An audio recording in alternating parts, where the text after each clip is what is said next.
শুনুন মিসেস চট্টরাজ, অনেক হয়েছে, আর নয়। আমি বা মিস্টার মাথা গরম আমরা কেউই লোভী নয়।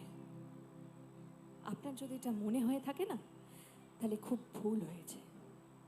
উনি আবারও বললেন, কত টাকা লাগবে? 1 লাখ, 2 লাখ, 3 লাখ? আচ্ছা চলো 10 লাখ। এবার হবে তো? আমি হাসলাম, হেসে বললাম, আপনি আবারও ভুল করছেন। শুনুন, আপনি চিয়ার মা, তাই জন্য আমি আপনাকে এতক্ষণ ধরে এত সম্মান দিলাম।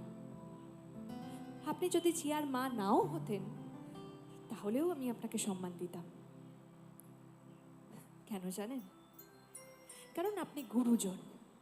আর আপনি যদি গুরুজনও না হতেন, তাও আমি আপনাকে সম্মান দিতাম। কেন জানেন?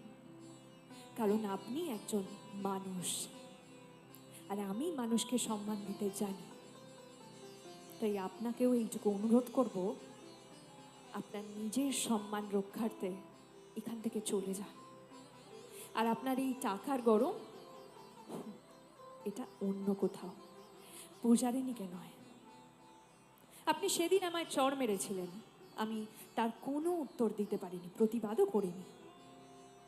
কিন্তু আজকে যদি আমি আবারও এই একই ভুল করতাম, তাহলে আমার নিজের কাছে নিজেকে অপরাধী হয়ে যেতে হতো।